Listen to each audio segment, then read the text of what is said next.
Bonjour ou rebonjour à toutes. Nous allons reprendre cet après-midi avec une nouvelle table ronde centrée sur les enjeux du numérique. Alors je dis centrée sur les enjeux du numérique parce que quand on n'est pas dans cet univers-là, il y a plein de choses, je crois, que nous allons pouvoir découvrir grâce à vous, comprendre comment cela fonctionne, de quoi il s'agit en fait aussi, et puis après, qu'est-ce que soit on peut aller y trouver, qu'est-ce que l'on peut se surprendre à imaginer, à rêver, et, je l'espère, potentiellement à développer par la suite. L'intitulé de cette table ronde est donc Reconversion numérique, oser les métiers de demain. Ça interpelle beaucoup, hein, il y a plein de choses déjà rien que dans ce titre. Me voici donc aux côtés d'Axel Grandet. Bonjour, merci d'avoir accepté cette invitation. De Laure Merlin et de Frédéric Solaire. Voilà, de Frédéric Solaire.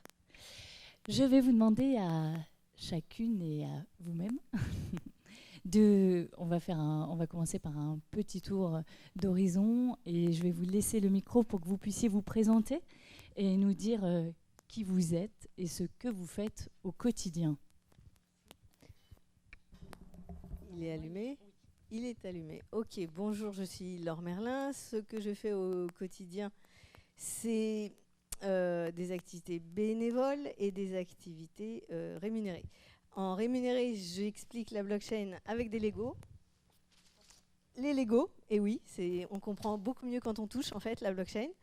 Et pour les branches professionnelles qui sont en première ligne, donc les tiers de confiance, les banques, les assurances, les experts comptables, notaires, etc. Ça, c'est un atelier pour l'instant. Et au niveau bénévole, j'organise l'écosystème blockchain, des professionnels de la blockchain, tout métier confondu, à Nantes, pour qu'on s'entraide et qu'on crée une dynamique qui fasse grandir l'écosystème. Donc, on a besoin de femmes, puisque dans la blockchain, on est à peu près entre 2 et 5% de femmes. Alors, je peux vous poser une petite question. C'est quoi la blockchain ? Alors, la blockchain, c'est une technologie d'enregistrement d'informations décentralisée. Donc, pour faire clair, c'est une technologie qui permet de mettre d'accord des gens qui ne sont pas d'accord et qui auraient intérêt à s'entourlouper les uns les autres. Voilà. Donc, pour fonctionner sans tiers de confiance. Et je ne vais pas en dire plus parce qu'en fait, si j'ai créé l'atelier en Lego, c'est parce qu'on ne comprend pas quand on écoute des mots, alors qu'on comprend hyper bien quand on joue, quand on le voit, quand on le fait soi-même. C'est une nouvelle manière pour les humains de s'organiser en collectif, de s'auto-organiser en collectif, sans instance centralisée qui valide, qui vérifie, qui donne des ordres, qui contrôle. Voilà. Cet univers hiérarchique que vous aimez tant. Voilà, oui, je ne suis pas familière avec la hiérarchie, même en tant que maman. Mes enfants ont le choix de ne pas aller à l'école, par exemple, ou d'y aller, comme ils veulent. Donc voilà, je ne suis pas très à l'aise avec donner des ordres et recevoir des ordres. Plutôt dans la responsabilité individuelle. Oui, la liberté, le fait de créer l'avenir. Et on ne le crée que quand on se sent libre de le créer. Voilà. Merci Laure. Je vais demander à Frédéric de se présenter. Bonjour à tous, donc je suis Frédéric Solaire.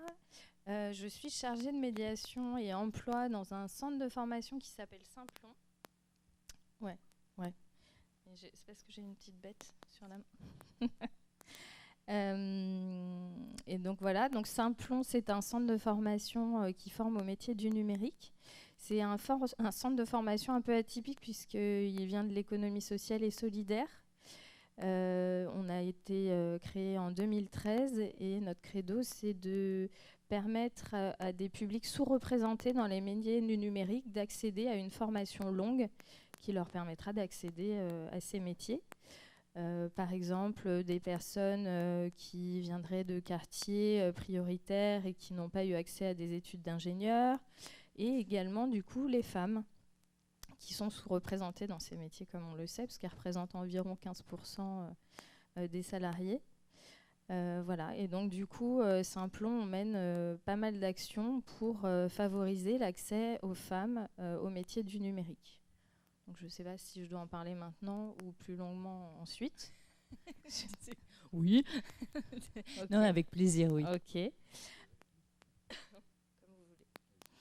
Donc Simplon, ça part des actions qu'on fait pour les enfants, les adolescents, les jeunes femmes, puisqu'on intervient dans les écoles collège, lycée pour faire de l'initiation au code par exemple, mais également dans les comités d'entreprise. Pour les enfants, on fait des initiations à la programmation de robots par exemple. Et puis ensuite, bien sûr, nos formations, puisque dès 2014, à Saint-Plon, on a mis en place des formations dédiées aux femmes, avec des SAS, par exemple, de découverte et d'acculturation au numérique, avec de la découverte de métiers, donc sur 6 semaines, ce qui permet ensuite aux femmes de choisir un métier dans le numérique et d'intégrer une formation plus longue chez nous. Et puis, on fait du coup aussi des formations plus longues dédiées aux femmes, qu'on appelle hackeuses ou codeuses chez nous. Voilà. Donc, elles peuvent devenir développeurs web, mais également développeurs data en intelligence artificielle, notamment en partenariat avec Microsoft. Voilà. Et puis, on fait aussi beaucoup d'ateliers au sein des entreprises qu'on appelle des genrons la tech. Donc on intervient à la BNP, à la SNCF ou dans d'autres entreprises pour faire des ateliers où on parle de genre et pourquoi il serait intéressant que les équipes soient plus mixtes, puisqu'on peut voir que des équipes mixtes sont 20% plus productives que des équipes non mixtes. Donc je pense que c'est assez intéressant pour les entreprises, voilà, de pouvoir intégrer plus de femmes dans le numérique. D'accord, merci. Axel, je vais vous demander de vous présenter, s'il vous plaît. Donc Axel Grandet, donc j'ai la lourde tâche en fait de représenter une société, on va dire, du numérique, qui existe depuis une vingtaine d'années. Exakis, c'est Exakis Nelite. Cette société existe maintenant depuis 19 ans. Moi, je suis bien plus vieux que ça. Et ce qui est très intéressant, pour tout de suite rentrer un petit peu dans le sujet, c'est que j'ai connu le numérique quand j'étais très jeune. C'était plus une passion. Voilà. On était tous passionnés, les premiers clubs. J'ai eu la chance de rentrer dans les premiers clubs. Donc ça date, non, je ne vous raconterai pas, je ne vous donnerai pas la date parce que ça me rappelait des souvenirs. Et puis au tout début 2000, il y a eu vraiment une expansion de l'informatique sur des métiers assez standards, classiques. Sur les technos Microsoft principalement que je représente là aujourd'hui, mais des métiers assez classiques, le renouvellement de parcs matériels, serveurs, PC, tout ce qui va être gestion automatisée des environnements. Et puis nous voici maintenant en 2019, et là on se rend compte que c'est très bien d'être très très technique, c'est super, d'avoir des ingénieurs dans les équipes, mais pas que. Mais on a besoin un peu d'autre chose aujourd'hui. Vous avez ramené des Lego, si on a un petit peu de temps pour jouer aux Lego.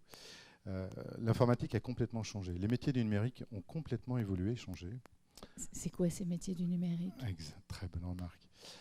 Les métiers du numérique aujourd'hui, c'est principalement accompagner les entreprises, je parle pour ce qu'on fait, dans une évolution, ce qu'on appelle la transformation digitale, c'est-à-dire pousser le service informatique à être beaucoup plus au service des métiers, et pas uniquement juste un service informatique qui apporte des outils, des moyens.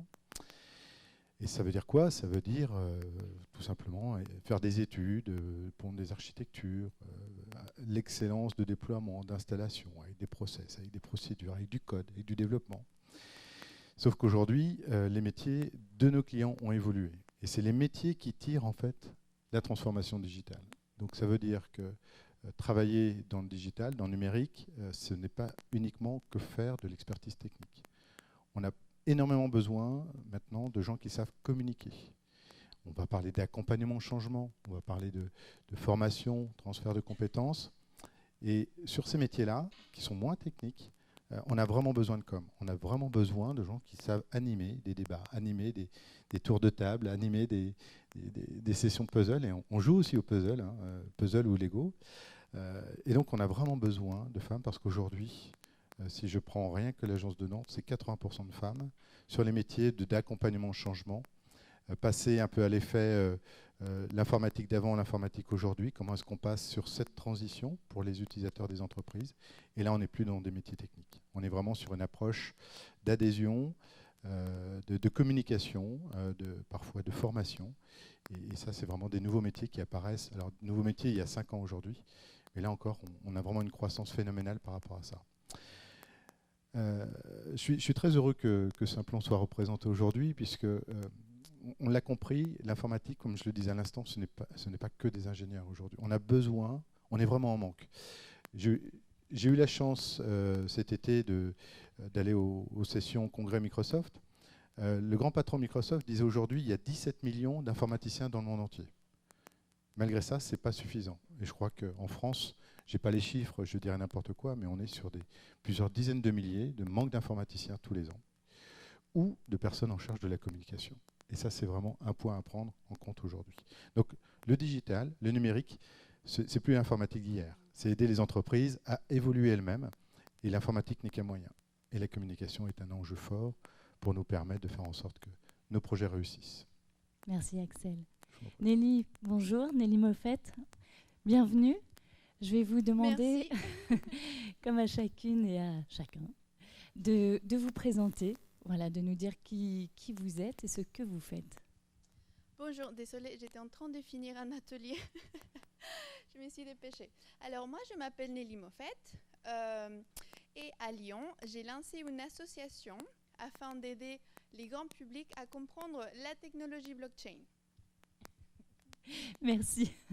Et alors finalement, ça consiste en quoi? En fait, la technologie blockchain, c'est tout d'abord un nouveau modèle économique et sociétal basé sur une technologie qui nous permet d'avoir une option au tiers de confiance, c'est-à-dire on peut remplacer les tiers de confiance dans des échanges où il y a de la valeur et on va les remplacer à l'aide de la technologie. Voilà, il y a plusieurs champs d'action pour ces technologies. Aujourd'hui, on les trouve le plus souvent dans la finance. Mais ça peut être appliqué à la supply chain, à l'éducation juridique, au métier juridique. Il y a vraiment beaucoup de champs d'application. Alors, je vais démarrer pour tous les quatre une première question. Pourquoi se reconvertir dans le numérique? Pourquoi quand on est dans une période de sa vie où peut-être que le numérique, c'est l'ordinateur qu'on a à la maison, la tablette, l'iPhone, mais voilà, pas plus que ça.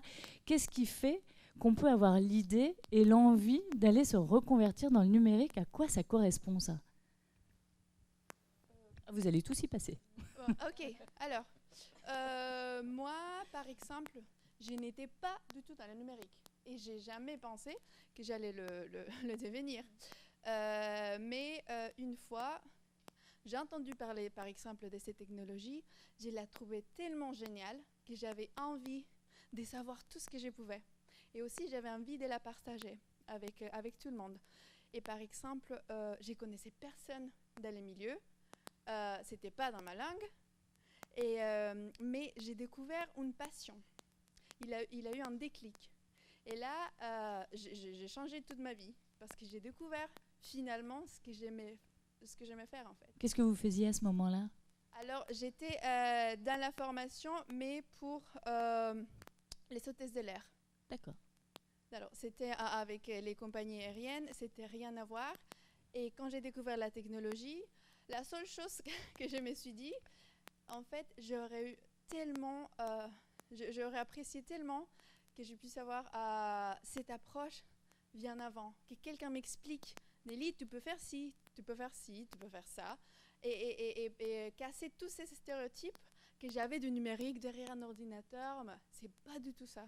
Qu'est-ce que vous avez découvert alors quand justement, c'était pas juste être derrière un ordinateur?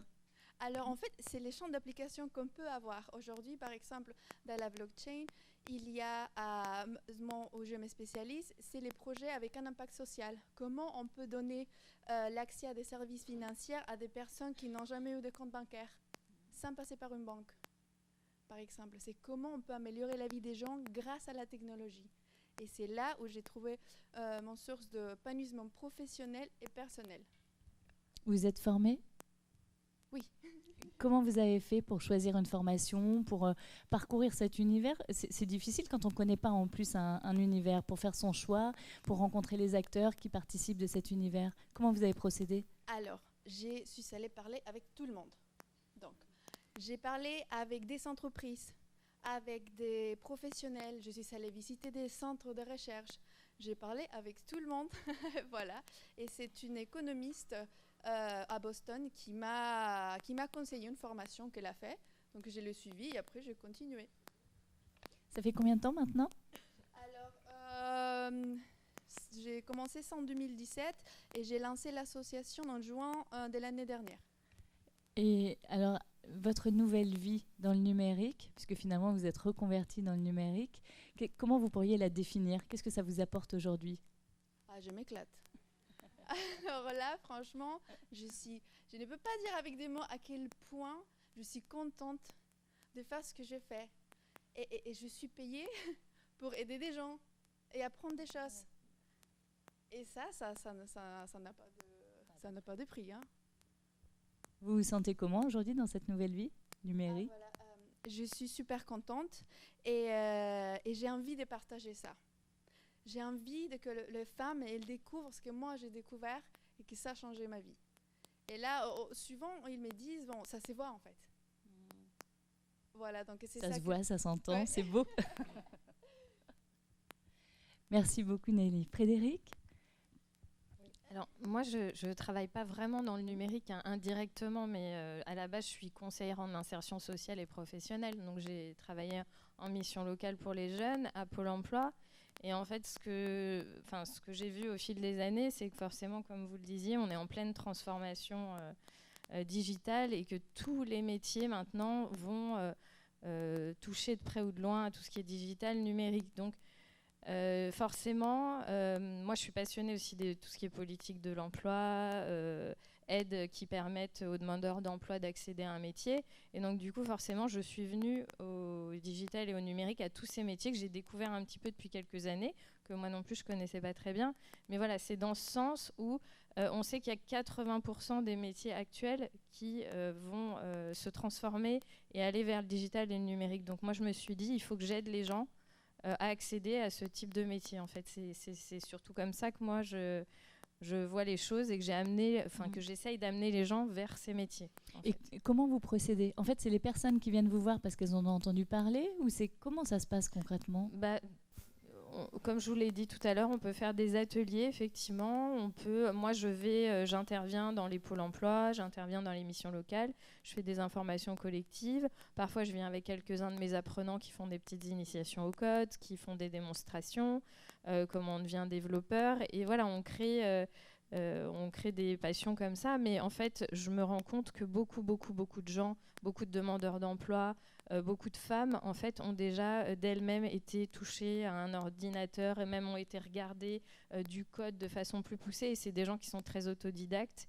Et il faut juste leur confirmer que oui, on peut gagner sa vie avec ça, en fait, et qu'on peut avoir une belle carrière et que de toute façon, ce sont les métiers de demain et donc il faut foncer, effectivement se professionnaliser peut-être un petit peu plus par le biais d'une formation et pouvoir accéder à des postes très intéressants. Est-ce que ça signifie que si on est par exemple à Pôle emploi et dans une situation de effectivement, transition professionnelle, mais qu'on ne nous parle pas du numérique et qu'on ressort du salon en se disant « Attends, ça me titille et tout », on fait la demande par exemple à son conseiller de dire « Qu'est-ce que vous pourriez me proposer là-dedans? Vers qui je pourrais me tourner ?» en plus de vous avoir rencontré. Oui, tout à fait. Normalement, maintenant, les conseillers sont très au fait. Il y a beaucoup d'actions nationales qui sont menées dans le cadre du plan d'investissement des compétences. C'était une cause nationale. Donc, on appelle ça le PIC numérique, plan d'investissement compétences numériques. Donc, toutes les structures d'accompagnement vers l'emploi sont vraiment à même de vous orienter vers diverses formations et de vous permettre de choisir, effectivement, parce que c'est très vaste, les métiers du numérique, il y a beaucoup de choses, mais voilà, vous permettre d'aller vers celui qui vous plaira le plus. Et on favorise aussi beaucoup les stages, les découvertes d'entreprises, les découvertes de métiers. Voilà, donc il ne faut vraiment pas hésiter à aller vers son conseiller, sa conseillère Pôle emploi ou autre structure d'accompagnement vers l'emploi et vous serez bien aiguillé, normalement. Mais et on est de l'immersion, c'est possible aussi? Oui, il existe beaucoup de dispositifs, alors surtout auprès de Pôle emploi qui met en place ce qu'on appelle des PMSMP, période de mise en situation professionnelle. Et donc ça, c'est une période de 15 jours qui pourrait être renouvelée plusieurs fois, jusqu'à 2 mois maximum. Et ça vous permet d'intégrer effectivement une entreprise pour découvrir une équipe, les métiers, comment ça se passe. Voilà. Là aussi, il ne faut pas hésiter à demander. En fait, à partir du moment où on sait que ça existe et que potentiellement on peut être intéressé, il faut formuler ou même prendre un rendez-vous lundi matin avec son conseiller, ou en tout cas demander les choses et voir tout ce qui peut nous entourer et ce qu'il nous est possible de faire. Tout à fait. Et c'est un métier très ouvert, donc exactement comme l'a dit Nelly, il ne faut pas hésiter aussi à aller sur les salons, à parler aux gens. Moi, j'ai découvert aussi depuis quelques années ces métiers. Je trouve que c'est des métiers où il y a beaucoup de partage, où il y a beaucoup de choses qui sont mises en place. On peut aller des événements dans des entreprises le soir, sur des meet-up, à des conférences, etc. Et tout est gratuit, en fait. Donc moi, je trouve ça fabuleux à chaque fois. Mais c'est vrai, parce que il n'y a pas beaucoup de métiers où on a tout ça. Donc il ne faut pas hésiter à aller à la rencontre des gens, discuter avec les gens. Voilà, comme aujourd'hui, venir s'informer. Vous avez des parcours de femmes que vous avez reçus ou vus évoluer justement et qui se sont reconverties dans le numérique ?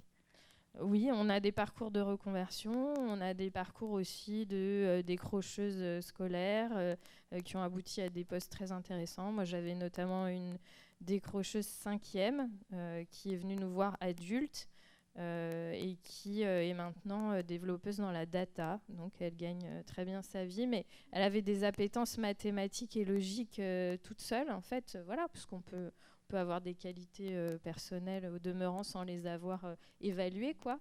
Et ça marche très bien, mais pas que. On a aussi des femmes plus mûres qui décident de se reconvertir. Il n'y a aucune barrière à se mettre, quoi. Voilà. Merci Frédéric. Laure, alors l'univers du numérique. Alors, l'univers du numérique, qu'est-ce qui nous donne envie de nous reconvertir ? Qu'est-ce qui vous donne envie et précisément, quel a été votre parcours par rapport à ça ? Alors, mon parcours, il n'est vraiment pas représentatif. Ceci dit, ça va faire passer une idée qui est importante pour moi de faire passer. C'est qu'il y a combien de vous dans le monde, en fait ? Il y a combien de versions de vous qui vous êtes là, aujourd'hui, tel que vous êtes, sans aucune formation ? Il n'y en a qu'une. Et en fait, c'est de celle-là dont on a besoin. On n'est plus du tout dans un monde qui a besoin de travailleurs formatés. Il n'y a plus besoin. Ça, c'était au 19e siècle. Voilà. Ce dont on a le plus besoin dans le numérique, et je dirais même au-delà du numérique, c'est de personnalités vraiment telles qu'elles sont, avec toute leur richesse, toute leur unicité. Donc du coup, moi, je me suis reconvertie de femme au foyer vers le numérique, sachant qu'avant d'être femme au foyer, j'étais squatteuse artiste à Paris, et que j'avais fait des études de philo à la Sorbonne, et que j'avais été cadre dans l'édition. Donc, voilà, n'ayez peur de rien. Hein, je crois que, résumé en une phrase, n'ayez pas peur. Pourquoi on se reconvertit dans le numérique aujourd'hui ? Parce qu'on aime ça. On a vraiment envie. Pas parce qu'on se sent légitime. Personne ne se sent légitime. Je vous rassure tout de suite. Personne ne se sent légitime. On a tous un syndrome de l'imposteur, surtout les femmes. Il est démultiplié, c'est horrible. Donc, parce qu'on se dit, j'ai vraiment envie d'apprendre. Là, c'est plus personnel, mais pourquoi moi, je suis typiquement dans un milieu très start-up blockchain et pas dans des grandes entreprises, etc., outre la pyramide que j'ai du mal à appréhender. Pourquoi start-up ? Parce qu'en fait, le métier, potentiellement, si ça marche, et même si ça rate d'ailleurs, change tous les 6 mois. Donc ça me va très bien. Après, il faut se connaître soi-même, et il y a des personnes qui ont des désirs d'évoluer un petit peu plus posément, un petit peu plus, d'avoir un peu plus de visibilité sur ce qu'elles vont faire dans 2 ans, 5 ans. Et ça commence par le respect de soi. C'est pas parce que moi, j'aime changer tous les 3 mois que vous aimez changer tous les 3 mois. OK ? Donc, soyez vous, en gros, pour résumer. Si vous avez vraiment envie d'apprendre sans vous sentir légitime, il n'y a pas besoin d'attendre de se sentir légitime. Si vous avez vraiment envie d'apprendre, le numérique, il y a effectivement pléthore de postes, et comme l'a très bien dit Axel tout à l'heure, on n'a vraiment pas besoin uniquement de développeurs. Évidemment, on a besoin de développeurs et de développeuses et d'architectes. Voilà, en discutant hier avec des développeurs blockchain spécialisés, ils m'ont dit, en fait, on a le plus besoin de personnes qui ont eu envie de faire de l'architecture réseau. Donc voilà, c'est des spécificités, c'est pas forcément codé. OK ? Et d'autre part, il y a besoin dans la blockchain, là je pense que Nelly va être d'accord, du UX designer. C'est SOS, sauvez-nous la vie en fait. Sauvez-nous la vie, parce qu'aujourd'hui, il y a pas mal d'applicatifs où il n'y a pas beaucoup d'utilisateurs encore, mais il y a vraiment beaucoup de richesses de projets blockchain et de choses qui sont déjà créées au niveau de la blockchain. Mais c'est un peu les développeurs parlent aux développeurs. Donc c'est complètement hermétique au niveau de l'UX, au niveau du design pour des personnes qui ne sont pas développeuses. Donc on a vraiment besoin de designers. Okay. Voilà. Laure, vous, ça a été un peu comme Nelly aussi, finalement, un vrai coup de foudre inattendu avec cet univers du numérique qui vous a non seulement apporté sur un plateau que vous êtes allé vous créer et chercher, mais un métier ou des métiers qui se renouvellent sans arrêt, mais surtout ça vous a réconcilié en plus avec le monde du travail et ce monde hiérarchique pyramidal dans lequel vous avez évoqué votre vie de squatteuse artiste, mais c'est parce que fondamentalement, vraiment, vous ne vous êtes pas reconnu en entrant dans la vie active dans ce qui constituait le monde du travail et son poids et sa... Oui, parce que j'ai 46 ans, donc je suis rentrée dans le monde du travail fin 95, etc. Et du coup, c'était vraiment Dallas, quoi. Le modèle, c'était pour réussir sa vie professionnelle, on pouvait être une femme, mais il fallait être super viril. Attention, il fallait être une killeuse, quoi. Et moi, j'étais là, oula.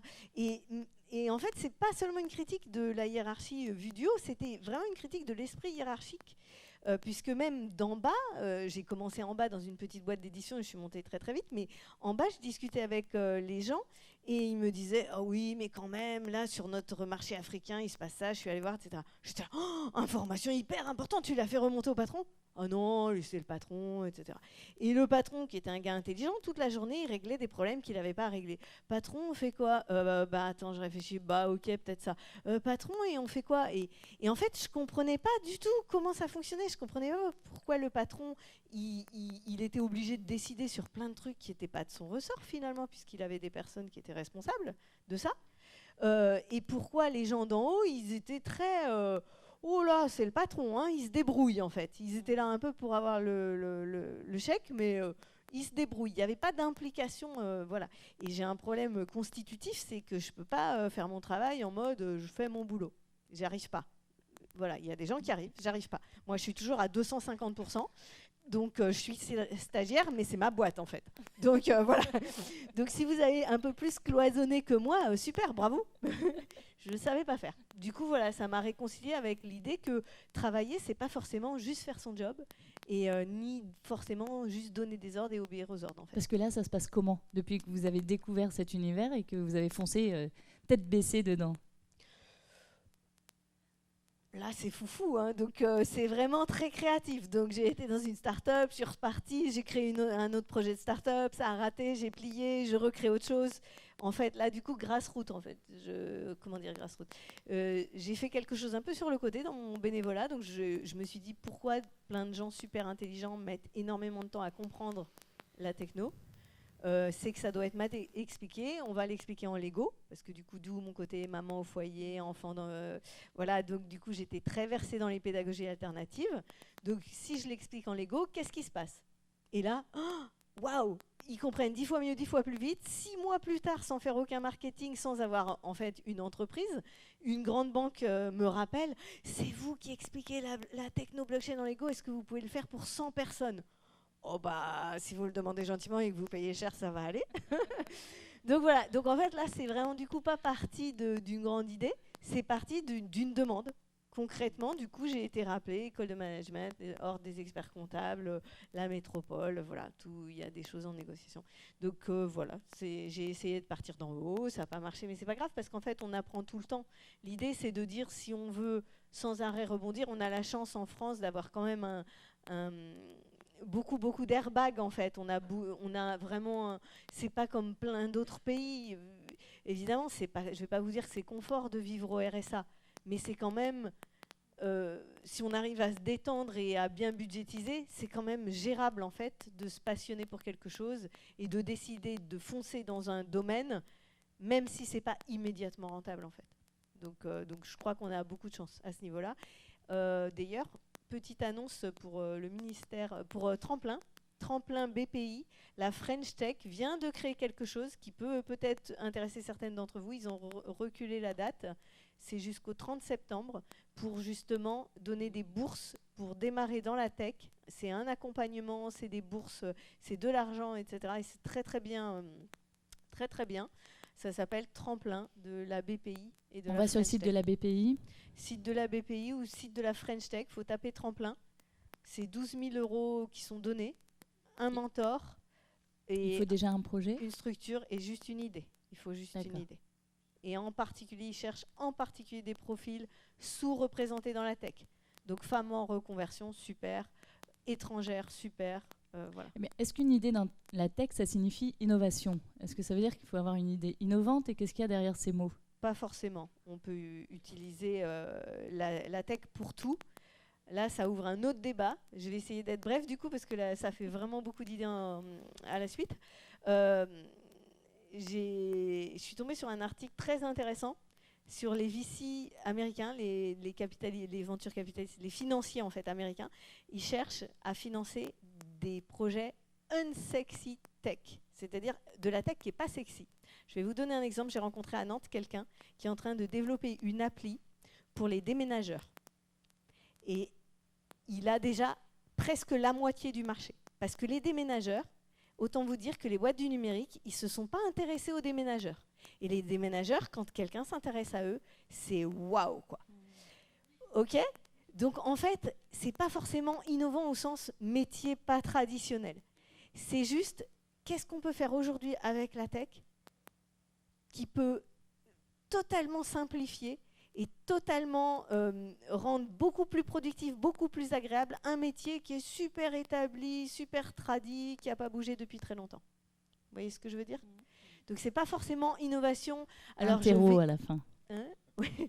Je vais découper le génome humain pour identifier des gènes. Je vais créer une intelligence artificielle qui est capable de vous donner des conseils de jardinage en temps réel parce qu'il y a des capteurs qui vont analyser ce qui se passe pour vos plantes sur votre balcon. Voilà, détendez-vous, quoi. Si vous avez une connaissance métier qui est vraiment, vous vous dites les coiffeuses ou là il n'y a pas besoin du numérique, détrompez-vous. On peut vraiment avoir un impact très puissant. Alors que si vous voulez aider des gens qui font déjà du commerce en ligne, bon ben le marché est quand même un peu bourré. Axel, vous me permettez, je vais donner. Et Frédéric, vous voudrez juste sur ce que tu disais. Nous, on a mis en place une formation qui s'appelle Référent Digital il y a 3 ans parce que dans ce que tu disais, effectivement, il n'y a pas que les grandes boîtes avec des super projets innovants. Il y a aussi plein de petites PME et plein de petites entreprises qui ont besoin de savoir mieux être représentés sur Internet. Ils ont besoin d'un conseiller en fait numérique. Et donc, nous, on forme aussi à ça une espèce de couteau suisse conseiller qui serait voilà, bien informé sur sa présence, peut-être créer une petite page Facebook pour l'entreprise, savoir mettre à jour un peu son site Internet, savoir le représenter, savoir être un bon conseiller en com. Et donc, il y a plein de petites PME, de petites boîtes qui ont besoin aussi voilà, de personnes qui sachent faire ça. Voilà, c'est tout ce que... Ouais. J'aimerais rajouter, rebondir sur l'innovation. Plus concrètement, on l'a ici, au salon professionnel. C'était justement l'atelier que je viens d'animer. En fait, c'était une initiation à l'innovation et à la cybersécurité, donc en partenariat avec Simplon et Facebook. Et c'est un atelier où on parle de l'innovation, où est-ce qu'il y a quelque chose de super important à retenir dans l'innovation. Le plus important, c'est la réalisation. On n'en a pas besoin de créer de nouvelles choses à chaque fois. On peut bien innover en utilisant des choses existantes. Le plus important, c'est la réalisation. Parce que sans la réalisation, ça reste que décidé et n'apporte aucune valeur. D'où une formation ou des formations à ce moment-là. La réalisation, après, c'est savoir le faire. C'est faire la différence.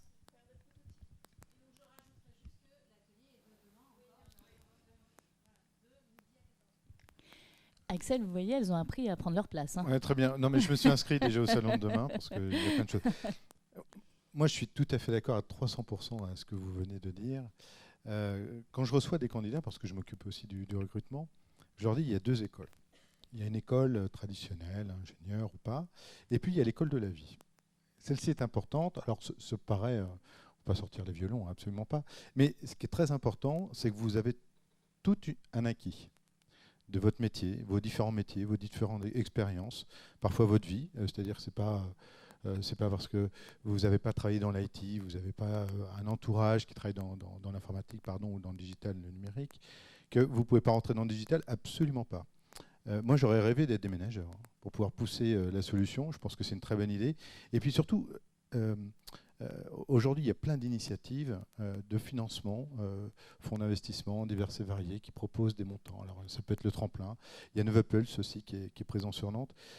Dès que vous avez une idée, je pense qu'il faut la mettre en avant. Et si vous ne savez pas la mettre en avant, c'est de vous faire accompagner.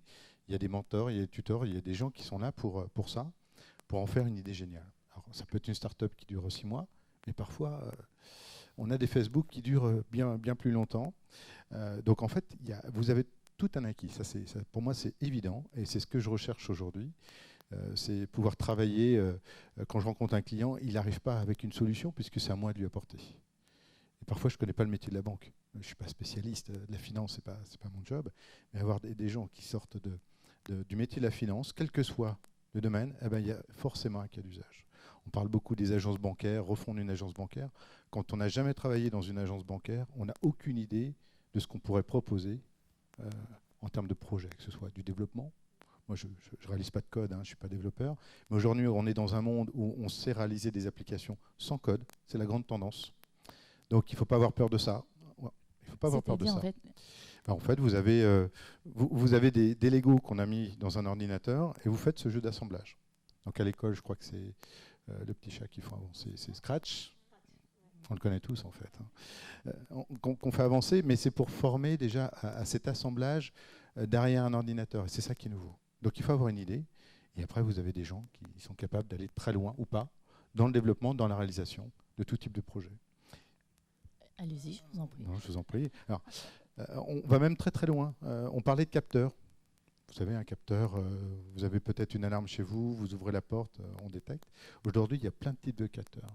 Et il y a des capteurs pour tout et n'importe quoi, c'est assez génial. Donc on passe notre temps, moi je pousse les collaborateurs à inventer des idées la plus minime soit-elle. Et on a besoin de gens comme ça qui sont capables de nous aider à nous aérer un peu l'esprit parce qu'on est un peu trop rigide, ça fait 20 ans que ça dure, mais on cherche aussi des gens qui ont besoin. Donc si vous avez cet ADN pour nous aider à construire, à imaginer, à créer, ça c'est important et ça fait partie du monde digital aujourd'hui. Et dans cet univers du digital, du numérique, quand on parle de reconversion, là encore, c'est avec deux possibilités. À la fois, peut-être se former pour être embauché et pour proposer selon ses besoins et comment on se projette dans sa vie et dans ses besoins au présent, ou bien monter son entreprise. Finalement, mais tout est possible. Il ne va pas falloir forcément monter sa start-up où on peut aussi chercher un emploi et vice-versa. Tout à fait. Je pense qu'on peut aussi se poser la question à l'inverse. Qu'est-ce qui est impossible ? Là, on tournerait très vite dans le côté anxiogène de faire un récap de tout un tas de choses. Mais finalement, il y a une grosse volonté, il y a une passion qui est là, ça c'est sûr. L'investissement, si on ne l'a pas, si la finance, on ne l'a pas, effectivement, il faut aller le chercher. Et aujourd'hui, il y a les outils de communication. On en parlait tout à l'heure avec les meet-up. Vous connaissez les meet-up peut-être ? Les meet-up, c'est une application que vous installez sur votre smartphone qui vous dit dans la région où est-ce que vous pouvez vous rencontrer, dans un café, dans un resto, dans une entreprise, pour parler de la même chose, un projet, une étude, comment chercher le financement, comment se faire accompagner. C'est qu'un exemple. Je ne vais pas faire de la pub pour meet-up, mais il y a tout un tas de cas... Bon, ok, je fais de la pub, alors on est deux. Non, mais aujourd'hui, il y a peut-être 10-15 ans, il fallait qu'on sorte de chez soi pour aller chercher l'information, se documenter, traverser les entreprises, les centres de formation, les écoles, etc. Aujourd'hui, finalement, l'information, elle peut venir à soi. Et ça, c'est la grande liberté. On peut même se former, on peut même reprendre des cours à la maison. Ça, c'est assez génial aussi. Ce qui est génial dans les numériques, c'est l'éducation en ligne. J'ai découvert tout un univers. Une fois que vous savez identifier votre passion, par exemple, j'avais vraiment surpassé mes limites. Et c'est grâce à l'éducation en ligne. J'ai passé des formations de l'université de Harvard en computer science, des choses que j'aurais jamais imaginées. Et il y a tellement de ressources gratuites et de haute qualité, et c'est là l'avantage du numérique. c'est que c'est nous qui pouvons décider. C'est pas la même chose si vous voulez être médecin ou architecte. Allez vous former en ligne, je ne sais pas si c'est possible. C'est plus dangereux pour le patient après. Oui. Mais dans les numériques, il y a tellement de ressources en ligne, des écoles comme Simplon. C'est gratuit en fait, c'est génial. Et à ce moment-là, c'est quoi ? On tape sur, on est chez soi devant son ordinateur, on tape sur l'ordinateur et on voit apparaître tout ce qui existe et tout. Alors il faut faire attention parce qu'aujourd'hui, on a beaucoup d'informations sur Internet. En fait, il faut vous rapprocher des institutions, par exemple des institutions reconnues, des universités, pas sur YouTube. Voilà, des institutions reconnues. C'est ça, il faut faire vraiment attention. Là, vous vouliez parler aussi à ce sujet sur alerter sur ce qui peut être proposé, et notamment quand on est en transition professionnelle. Oui, alors je voulais juste pour le no-code, je peux faire, voilà, il y a tout un mouvement qui s'appelle le no-code movement, où effectivement maintenant la technologie a suffisamment numérique, les technologies ont suffisamment avancé pour qu'on ait vraiment, comme disait Axel, des Lego. Et une des références que j'adore, c'est MakerPad. Voilà, comme un maker, M-A-K-E-R, pad, P-A-D. Et Erwan Kézar, que j'ai rencontré, qui était au tout début de Simplon, qui n'est plus dans Simplon depuis un certain temps, il vient de créer quelque chose autour du no-code. Voilà, donc vous pouvez tout à fait dire je vais être quelqu'un qui crée des produits numériques sans même écrire une ligne de code. C'est absolument faisable aujourd'hui. Voilà. Donc décomplexer, si vraiment lire du code c'est anxiogène pour vous, que vous imaginez pas une seconde écrire des lignes comme ça, il y a vraiment moyen de faire des choses très poussées, très personnalisées avec du no-code. Oui, alors là c'est totalement un autre sujet, mais du coup j'y tiens parce qu'en fait c'est comme je fédère l'écosystème blockchain à Nantes. Donc ça s'appelle voilà, le CAB, le collectif d'acteurs blockchain. On a un peu une mission quand même de dire voilà. C'est un milieu qui est très divers aujourd'hui, la blockchain. Il y a vraiment des good guys, bad guys, c'est le Far West. Il y a tout le monde. Et donc, il y a des gens fantastiques qui font des choses extrêmement solides, impactantes, importantes. Et il y a des gens qui sont opportunistes, pas très honnêtes, etc., etc. Donc, il y a tout. Mais ne jetez pas le bébé avec l'eau du bain. Le problème qu'on a à Nantes aujourd'hui, c'était l'an dernier, ça s'appelait Flash for People. Aujourd'hui, ça s'appelle Mainstone, M-A-I-N-S-T-O-N, qui est une boîte un peu en mode recrutement de réseau, etc., etc., qui prétend avoir une mission voilà, sociétale super et qui joue sur tous les ressorts psychologiques possibles et imaginables pour dire à des personnes un peu fragilisées, un peu en transition. Moi, j'ai connu plusieurs hommes, mais j'ai rencontré hier une femme qui a été recrutée. Voilà, il joue sur tous les ressorts, donc avec le potentiel que tu as, mais tu galères en ce moment, voilà l'opportunité, en plus tu œuvres pour le bien commun, on va te former, c'est l'avenir, tu vas voir le monde va entièrement changer et toi tu vas être à l'avant-garde, etc. Voilà, donc renseignez-vous si vous êtes approché par des gens de Mainstone, et il y a des gens super dedans, puisque justement il y a des gens qui étaient en situation de fragilité et qui donc voilà, sont embarqués là-dedans. Donc c'est pas que des gens mauvais qui vont vous approcher en fait, c'est plutôt des gens gentils. Essayez de les aider à se dégager de ça et renseignez-vous avant de rentrer. Il n'y a rien derrière au niveau technologique et voilà. Donc il y a des articles assez sérieux. Un a été écrit par Cryptodidacte que je connais personnellement, qui est un garçon très bien. Voilà. Donc voilà les deux sujets d'un coup. Il y a une autre. J'ai à des moments, dans tout ce qui concerne la création d'entreprises, les femmes partent dans un nouveau chapitre de vie professionnelle quand il peut y avoir un besoin d'équilibre et de réajuster ses temps de vie professionnelle et ses temps de vie personnelle, et notamment un rejet parfois de l'entreprise où ça va être beaucoup de présentéisme et où ça devient compliqué d'équilibrer tout ça. J'ai souvent entendu le fait que le numérique, là aussi, tout ce qui était digital, pouvait permettre, on a évoqué la création d'entreprises, mais à des moments de se dire, effectivement, vous avez une idée et grâce au digital, vous allez peut-être pouvoir essayer de développer votre idée et de peut-être avoir des opportunités de création d'entreprise plus immédiates. Alors pas en termes de rendement, mais dans la création. C'est vraiment quelque chose, le digital, sur lequel on peut se dire, tiens, il faut que je creuse. Et si là, je ne veux pas ou je ne me sens pas de retourner en entreprise, je peux peut-être chercher dans cet univers-là pour développer une idée. Ben, carrément, là du coup c'est vraiment le web, le début du web. On sait pas, enfin moi j'ai vu le début, on se disait super, on peut écrire des lettres à toute vitesse.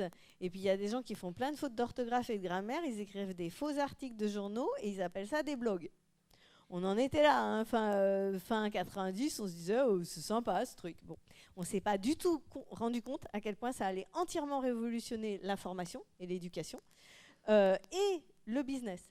Parce qu'aujourd'hui, on peut vraiment tester une idée avec une landing page. Donc, en 1 heure, on met en place une page Internet qui est bien faite. Si on prend, il y a des templates, il y a vraiment de quoi faire. Il faut taper landing page en disant, voilà, je vais sortir ça, mettez votre email si vous êtes intéressé. Et vous pouvez tester des idées très, très vite sans créer les choses, en fait. Avant, il fallait vraiment passer par un mode prototypage. Si j'ai pas déjà bien démarré, si j'ai pas déjà les bonnes formations et le CV qui va bien, je ne peux pas, tout le monde va rire. On n'est plus du tout dans la même configuration. On est dans un monde où vous pouvez dire je comprends des gens qui ont un besoin et qui ont un problème qui me passionne parce que, par exemple, je viens de ce milieu-là. Voilà, tout le monde s'en fiche de ces gens-là. J'ai une idée, parce que j'ai vu un problème, est-ce que ça pourrait marcher? Et au lieu de me dire, on a souvent ce réflexe, j'ai une idée, donc je vais la développer en secret, je ne vais pas trop en parler aux gens, et puis je vais tout faire. Non, j'ai une idée, donc je fais une landing page, j'en ai pour 1 heure, 1 heure et demie. Vous nous dites ce que c'est? Une landing page? Oui. Bah, je sais pas comment traduire. Une page de présentation. Oui, une page d'accueil, mais il n'y a rien derrière. C'est une page d'accueil unique, en fait, c'est un site internet. Il n'y a pas toute la création du site. Ce qui fait que c'est pas du tout page, même. En fait. C'est pas les mêmes financements parce que même si on la fait pas soi-même, si on prend quelqu'un pour la faire, si on n'y arrive pas. Ouais. Mais en tout cas, on paye pas tout un site. On n'a pas besoin d'aller jusqu'au bout du développement du site et tout. C'est vraiment la page de présentation de ce qu'on va proposer. Ouais, on peut même faire une page, juste une page Facebook en fait. Si notre clientèle potentielle elle est sur Facebook, il suffit juste de faire une page entreprise Facebook, c'est tout. Si c'est sur LinkedIn, un groupe LinkedIn ou enfin. Il faut essayer vraiment de trouver quelle est la manière, la plus petite manière, la moins coûteuse en temps, en énergie, en argent, pour vérifier que mon idée, elle a un potentiel. Et pour commencer à rencontrer mes clients potentiels.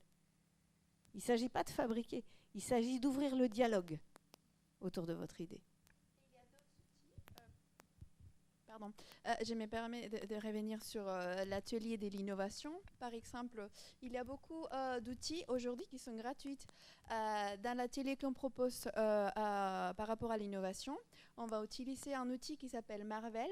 Donc, sans coder, on va développer une application, on va faire un prototype, on va ajouter des boutons et on va la présenter. Donc c'est quelque chose, si vous avez une idée d'une application, vous pouvez utiliser Marvel pour donner vie à l'application, la présenter d'une façon professionnelle et tout est gratuit.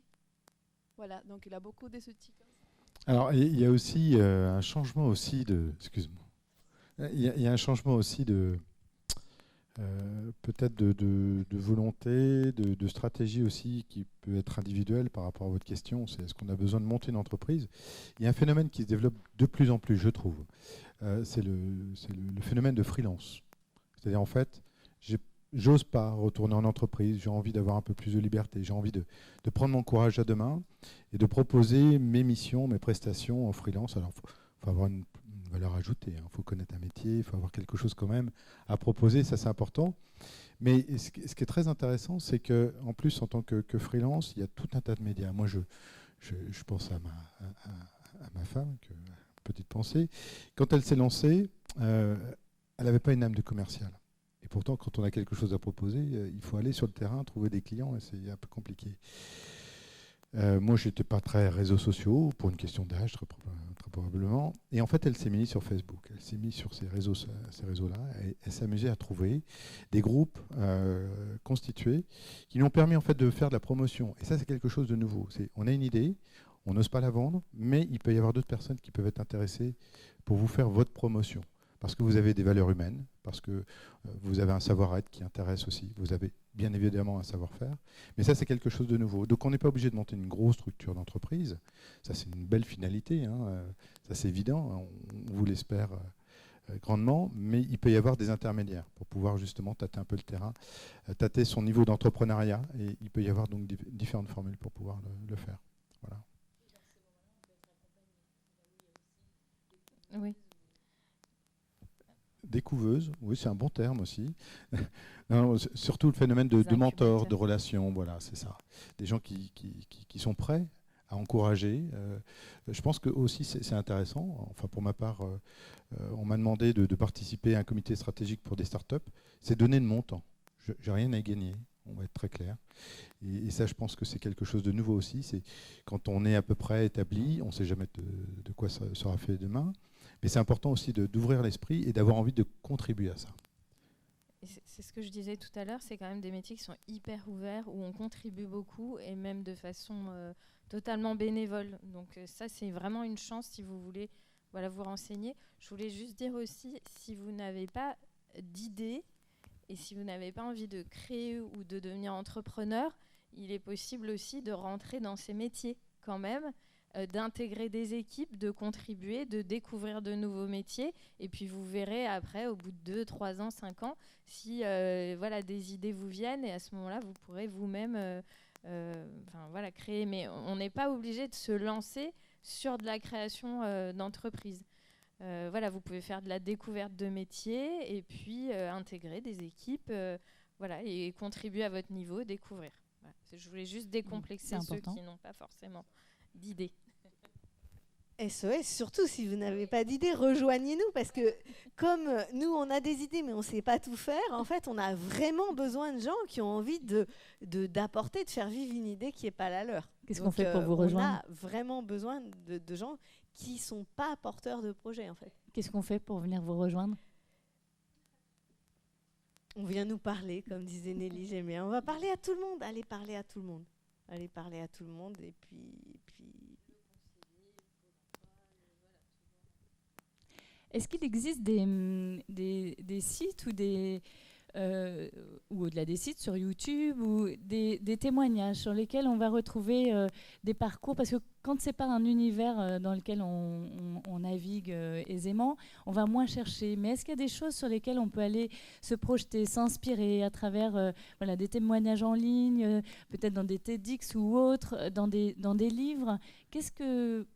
Si on farfouille, qu'est-ce qu'on trouve ? Alors, je vais prendre l'exemple des TEDx parce que c'est un bon exemple. Le TEDx, je ne sais pas si tout le monde connaît, mais c'est des retours d'expérience, c'est des valeurs humaines partagées. La première fois que j'ai vu un TEDx, c'était un professeur qui parlait des 8 formes d'intelligence. Ça m'a rassuré parce que je me suis dit j'en avais au moins une. Ça, c'était important. Et c'est là où je me suis dit, je ne suis pas brillant, mais je peux avoir quelques idées lumineuses.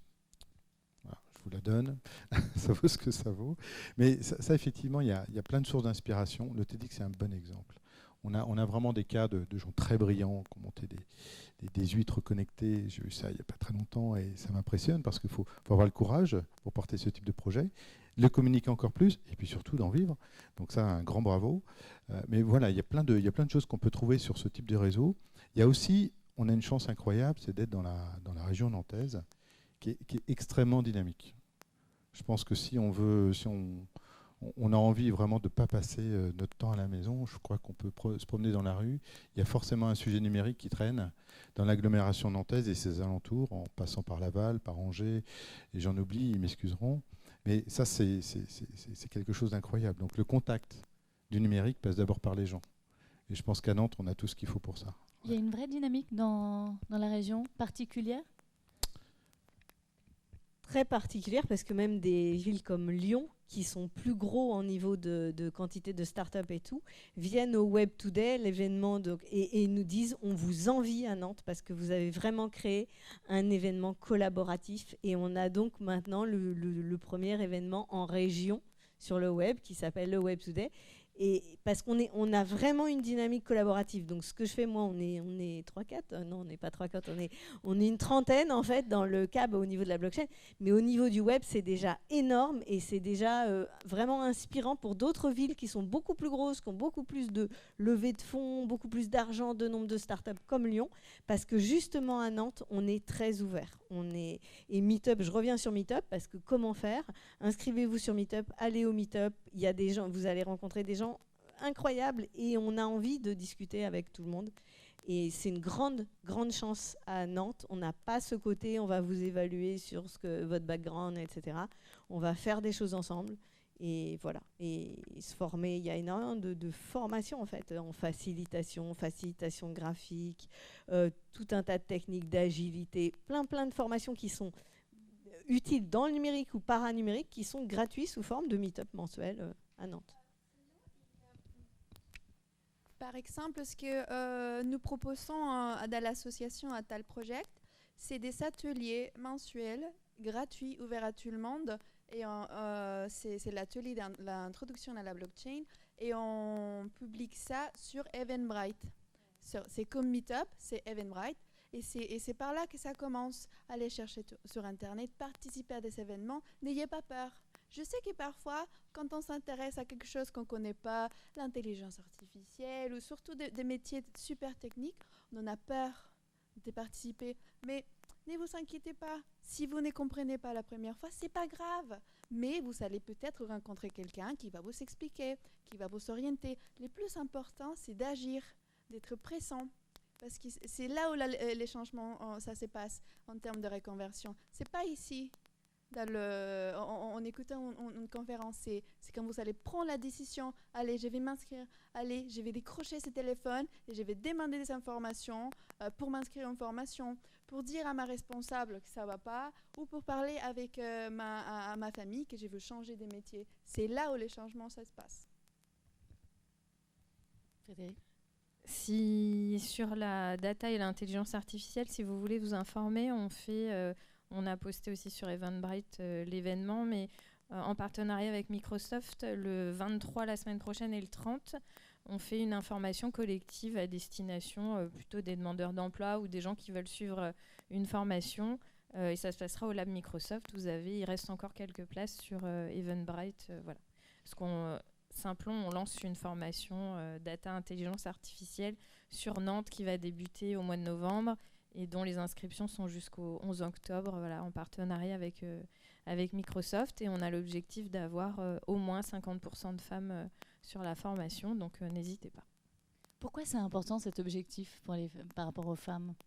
Qu'est-ce qui se passe si à un moment donné, parce que ça s'accélère, ça va très très vite dans cet univers, et enfin, c'est ce que j'entendais dans une conférence, sur un événement justement de BPI, c'était ce fait que ça peut être c'est un boulevard et un Eldorado où il y a plein de choses possibles, et que si les femmes n'osent pas s'emparer, prendre leur place dans cet univers-là, on essaie d'atteindre l'égalité, la mixité, la parité, tout ce qu'on veut, mais si cet univers du digital, du numérique, lui, il va continuer de se développer à toute allure comme il le fait, mais que les femmes n'osent pas venir prendre leur place, le décalage qui va se creuser entre les hommes et les femmes va être encore plus terrible finalement. C'est quelque chose que vous voyez, vous, ou c'est aussi pour ça que vous espérez 50-50 ou Alors, moi, je suis plus radical que ça. Hein.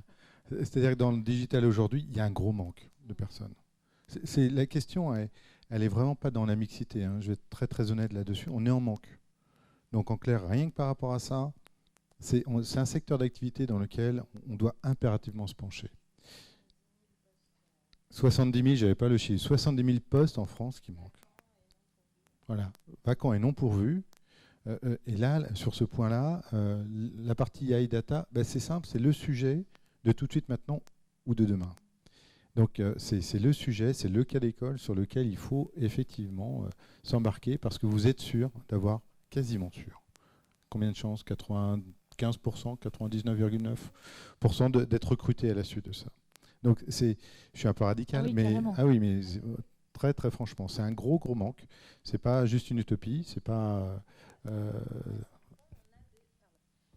En fait, on met en place ces formations-là à Saint-Plon parce qu'en fait, on a des entreprises qui nous demandent de les mettre en place. Donc en fait, on a déjà des entreprises partenaires qui vont embaucher en fait directement. En fait, et qui attendent qu'on mette en place cette formation. Donc voilà, donc là on le fait et ça démarre. Mais on a les recruteurs. Hein. Et vos grands partenaires, c'est des grandes entreprises? Oui, sur des projets d'Ataïa, c'est des grandes entreprises. Tout à fait. Ouais. Tout à fait. Donc les grandes entreprises sont forcément intéressées.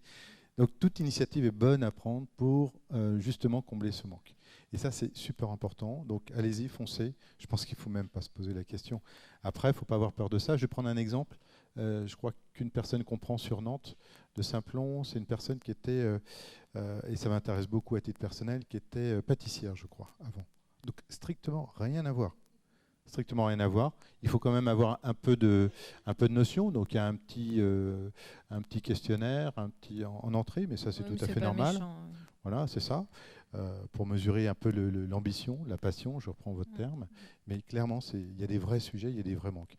Donc aujourd'hui, on parle de data IA, sans pour autant être scientifique de nature. Voilà, c'est pas. Et ça, c'est vraiment important. Donc demain, il faut s'attendre à ce que ça s'opère. Et ce qui est très intéressant, c'est que moi, j'ai commencé dans l'informatique dès mes études, c'est très bien, mais aujourd'hui, je suis quasiment obligé d'y retourner. Pourquoi? Parce que l'informatique d'aujourd'hui n'a rien à voir avec l'informatique d'il y a 20 ans, 20, 25 ans. Donc, même si vous pensez que vous arrivez tard, eh bien, je pense que c'est une fausse idée. Parce qu'il y a tellement de nouveautés que de toute façon, vous serez à minima au niveau des personnes qui se lancent, qui se forment en entreprise, qui ont un certain niveau d'expérience, de formation.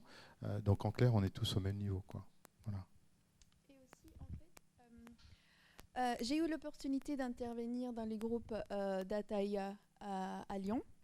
Et voilà, au niveau des recrutements, j'ai vu vraiment la diversité des profils un petit peu fragilisés, beaucoup de femmes dans ces groupes. Je l'ai vu en fait. Et l'importance des femmes dans l'intelligence artificielle, c'est que en fait, l'intelligence artificielle, c'est juste le reflet de notre société.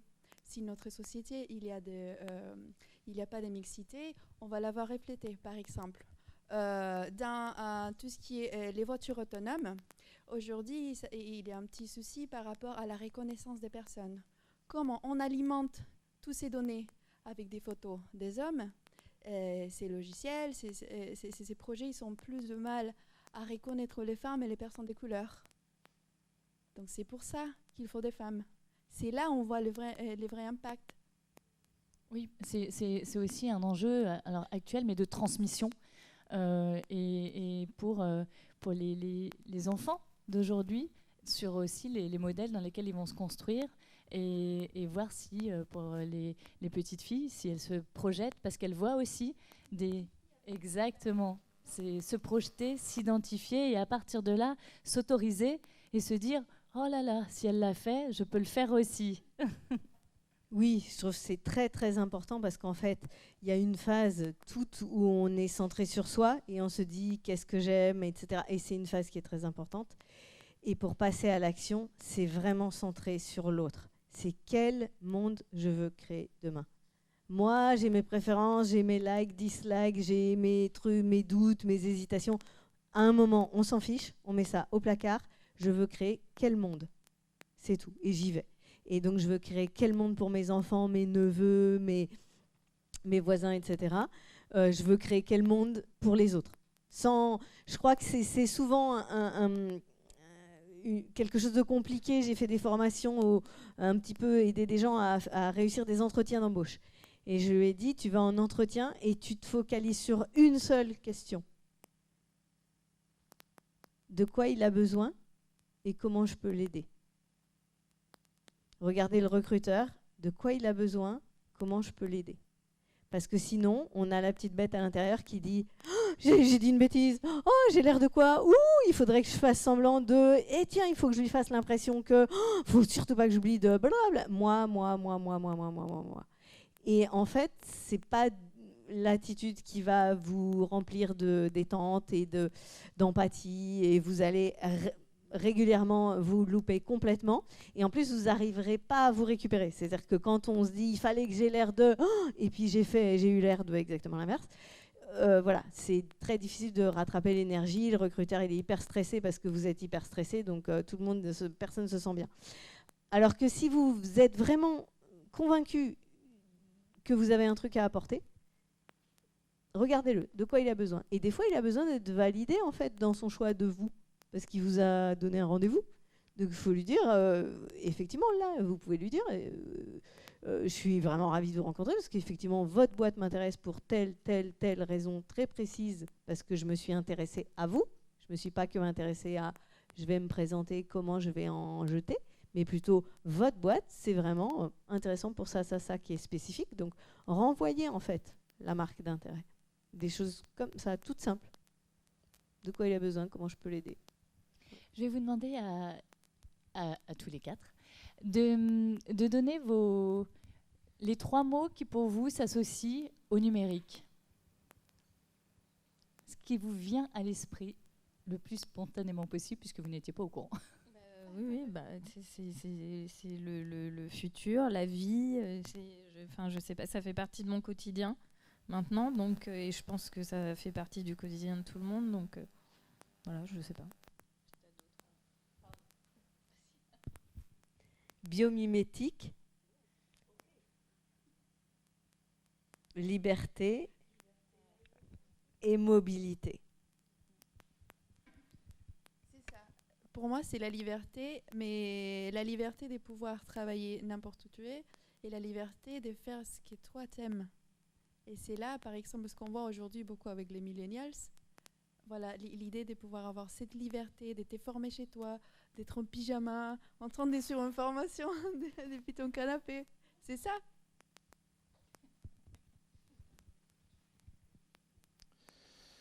Je pense qu'il faut de la sensibilité, parce qu'aujourd'hui on ne peut pas créer si on n'a pas, pour reprendre exactement ce que tu disais, si on n'est pas à l'écoute de l'autre. Donc il faut être sensible à ça et pas être toujours ultra convaincu. Je rajouterais la créativité, parce qu'une fois qu'on a sensibilité, il faut imaginer. Et puis après, je vais reprendre ce terme, là, cette passion, cette envie. Peur de rien, il faut avoir peur de rien, ça c'est clair, il faut oser. Il y a un mot qui me vient, pardon Axel, je vous laisse terminer, allez-y, je vous en prie. Non, oser, je crois que c'était un des thèmes. La peur de rien, c'est en fait avoir très très peur, dire ok j'ai peur et je vais traverser ma peur en fait. Ma peur c'est un portail. C'est absolument pas un obstacle, c'est un portail. Je traverse et de l'autre côté c'était comme un rideau de fumée, on se rend compte que ce qu'il y a derrière c'est vraiment fantastique, mais il faut passer par là. Avoir peur de rien au sens où on ne ressent pas la peur, c'est pas possible. On croit souvent que c'est possible, mais c'est pas possible en fait. On ressent la peur et on y va. La peur, c'est un signal qui dit « vas-y, fonce, t'as peur, tu vas donc progresser, tu vas donc trouver quelque chose de fantastique derrière. » En vous écoutant, il y avait un mot qui me venait par rapport à cet univers, c'était aussi le sens, parce qu'apparemment, ça apporte beaucoup de sens à travers ce qui est fait, ce qui est développé, ce qui se crée tous les jours. C'est quelque chose qui participe de votre chemin, le sens, dans ce que vous faites et dans ce que vous avez trouvé dans cet univers.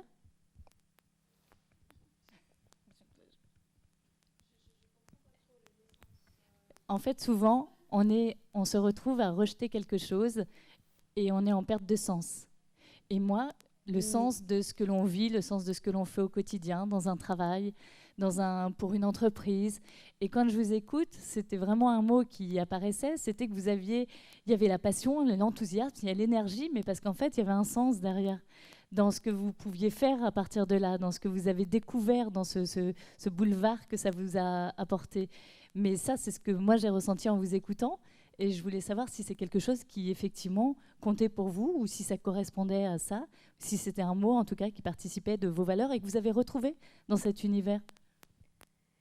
Alors absolument, je ne sais pas comment je vais faire pour être brève, mais j'ai beaucoup de chance en fait. À 16 ans, j'ai découvert le sens de ma vie que je voulais donner, qui était la quête de sagesse. Et c'était incarner, c'était acquérir, incarner et transmettre la sagesse. Donc ça a eu beaucoup de... Mais ça reste mon fil conducteur. Donc je dis j'ai beaucoup de chance parce que je rencontre beaucoup de gens. Et quand je faisais du coaching, j'ai rencontré beaucoup de gens qui n'ont pas eu cette chance de dire ça y est, j'ai trouvé mon axe en fait. Mais effectivement, c'est toujours autour de cet axe. Et le numérique, pourquoi le numérique il s'insère dans ma quête de transmettre, incarner et acquérir au départ la sagesse, là je ne peux pas développer, mais j'espère que c'est clair, qu'il y a effectivement quelque chose qui a un impact très fort, qui a un impact global. Pour moi, la sagesse, c'est vraiment au sens humain, au sens grec du terme.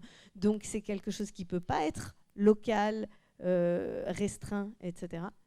Voilà. Donc, après, tout le monde n'a pas ce sens-là. Mais trouvez votre sens, votre direction. Et si ça passe par le numérique, super, parce que du coup, vous avez un outil qui vous permet d'avoir un impact large. Si ça ne passe pas par le numérique, faites-vous confiance. Ça ne passe pas par le numérique. Et c'est OK. Okay, on n'est pas obligé d'être digital néo-native ou, je ne sais pas, digital reconverted pour bien fonctionner aujourd'hui.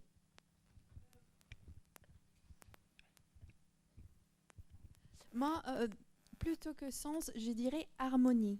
Parce qu'aujourd'hui, j'ai trouvé que je suis en harmonie. Oui. Avec ce que je fais, ce que je pense. Aujourd'hui, je savais toujours que je voulais aider les gens. C'est pour ça que j'ai commencé mon parcours dans les relations internationales, parce que je voulais aider les gens à travers le monde. Et aujourd'hui, la technologie, voilà. Et là, c'est harmonie. Voilà ce que je pense, ce que je fais, ce que je veux, ce que je n'avais pas avant.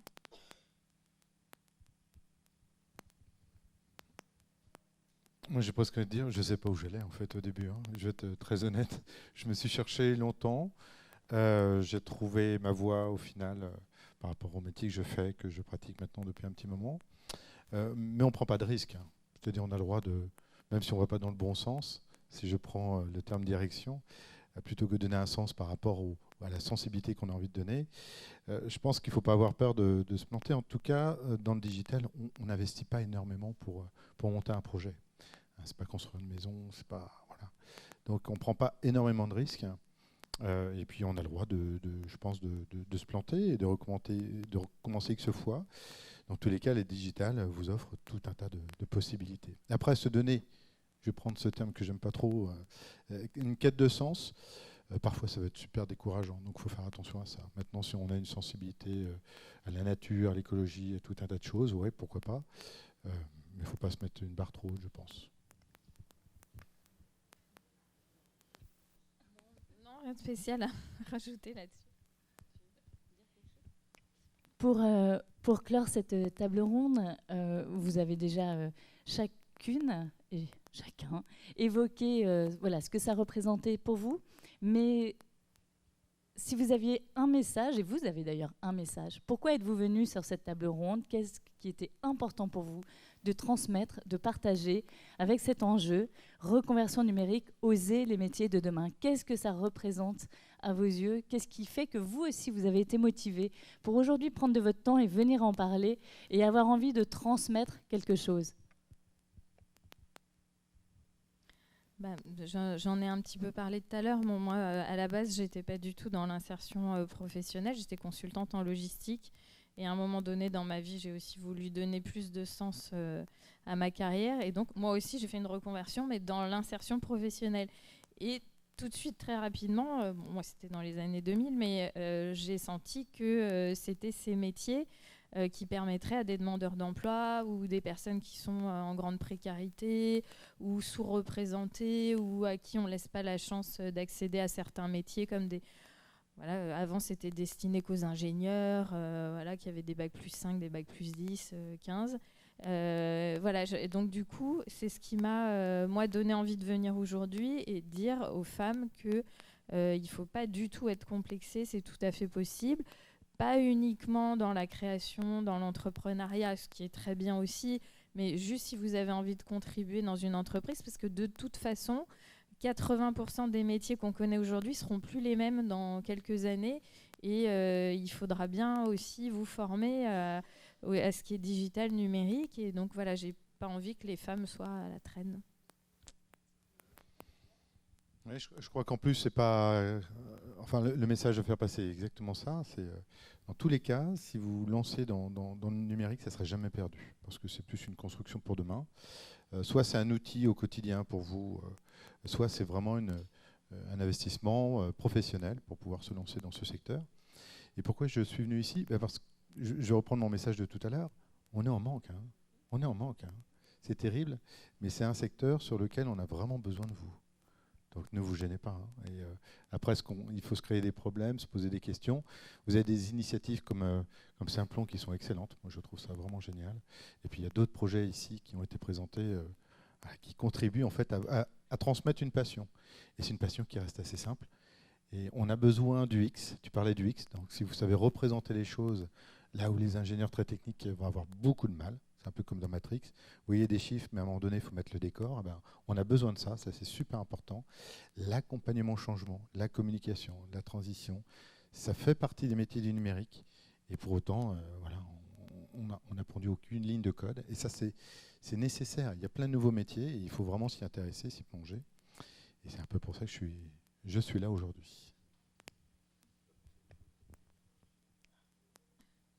Moi, c'était vraiment, je pense, pour dire, j'aime énormément travailler avec les hommes et je vois vraiment qu'ils ont besoin de nous. Donc, ne les laissez pas tout seuls, s'il vous plaît. Voilà. C'est vrai que j'ai plaisir à travailler avec beaucoup d'hommes, mais ils ont vraiment besoin de femmes. Ils ont vraiment besoin de gens vieux. Ils ont vraiment besoin de gens très jeunes. Ils ont vraiment besoin de gens formatés et ils ont vraiment besoin de gens déformatés. Ils ont vraiment besoin de gens qui ne sont pas français, ils ont vraiment besoin de gens, etc., etc., etc. Il n'y a qu'avec une vraie diversité humaine qu'on peut créer ce qu'on veut créer pour le futur. Et ce n'est pas de la malveillance de la part d'hommes blancs de 20 ans, le fait qu'ils créent des produits qui sont addictifs ou qui sont vraiment biaisés en faveur d'hommes blancs de 20 ans. Et qui est-ce qui est venu dire attends, on peut faire mieux en étant plus ouvert, plus inclusif, plus divers. Voilà. Donc venez nous aider à faire mieux. Alors, moi, sincèrement, pourquoi je suis là aujourd'hui? Parce que, en fait, j'avais envie de partager avec vous. En 2016, j'étais comme vous. J'ai participé au salon professionnel, j'étais assise, j'écoutais les conférences, je disais les témoignages des personnes qui ont fait la reconversion. Et je disais, oh, j'aimerais être là, entendre parler de ça. Mais ce qui a fait la différence, c'est ce que j'ai osé, les métiers. Et c'est pour ça qu'aujourd'hui, j'ai passé de cet côté.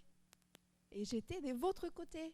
Donc c'est tout à fait possible. La seule chose, il faut agir. Arrêtez de penser, il faut agir. Et c'est tout à fait possible. Est-ce que donc l'atelier demain, c'est à quelle heure? À midi. À midi, innovation et cybersécurité pour tout le monde. Et on compte, hein, si vous êtes toutes là demain, à midi. Est-ce qu'il y a d'autres ateliers aussi ou d'autres Alors, moi j'aurai un stand toute la journée ici demain. Donc, si vous voulez qu'on parle un petit peu plus précisément de la data, de l'intelligence artificielle, voilà, c'est la formation que je lance. Mais on aura d'autres programmations de formation en 2020 sur Nantes. Donc, je peux vous parler aussi du futur calendrier de formation en développement web. Et on aura aussi une formation codeuse. Là, vous avez un stand aussi aujourd'hui, on peut vous retrouver après? Pas aujourd'hui. Ça sera demain. vraiment demain. Ouais. On revient et on vous parle demain. Laure, stand, atelier ou site et je m'échappe vous très très vite parce que c'est la Digital Week. En revanche, voilà, je suis nantaise, donc vous pouvez me retrouver facilement. Laure Merlin, voilà. Sur bien. LinkedIn surtout. Oui. Ou Twitter, pareil, Laure Merlin, tout collé, tout va bien. Ok, merci Laure. Xavier? Pardon. Axel, je suis en pleine forme sur cette fin de table ronde. Aujourd'hui, il n'y a aucun problème. Laure, très gentil. J'ai pas de stand, non, j'ai pas de stand. Juste ma présence spirituelle demain, je pense que c'est déjà pas mal. Digital Week aussi, donc il y a pas mal d'événements. Donc voilà, et puis les réseaux sociaux, c'est important. Contactez-nous, interrogez-nous, on reste ouvert. Je pense que ça, c'est le message qu'on a fait passer tout à l'heure. LinkedIn aussi, plutôt, pour vous contacter? Oui, LinkedIn, oui. Oui. LinkedIn, Facebook, c'est pour la famille. Meetup, c'est pour autre chose. Instagram, enfin voilà. Ne vous perdez pas, LinkedIn, ça sera déjà pas mal. Réseau professionnel et contact professionnel. Ah oui, important aussi. Allez. Vous disiez que vous aviez Oui, le Facebook. on a un Facebook où on met nos événements, les formations qu'on lance. Voilà, si vous voulez nous envoyer un message aussi, on peut y répondre via Facebook. Merci beaucoup à tous les quatre pour vos interventions et tout ce partage à la fois inspirant, concret, pratique et voilà, qui j'espère répond à vos questions. N'hésitez pas à leur sauter dessus dès qu'ils terminent. Et sinon à revenir demain pour l'atelier, demain pour vous rencontrer sur votre stand et pour vous contacter à partir d'aujourd'hui de toute façon tous les quatre et poursuivre ce cheminement. Et voilà, et effectivement, à aller vous aussi vous nourrir de témoignages, de livres, d'histoires, et de vous projeter, vous identifier. Et peut-être aussi dans les contacts, demander si vous pouvez entrer en relation avec des personnes dont vous avez vu la transition se faire. Parce que ça aussi, ça permet de... Les gens refusent rarement, en général, quand on leur envoie un courrier où on écrit pourquoi on a envie d'entrer en contact avec eux, mais ça permet d'échanger directement et de se projeter, de comprendre ce qu'on peut peut-être trouver pour soi derrière, pour enfin passer à l'action. Merci beaucoup. Merci à tout le monde, merci.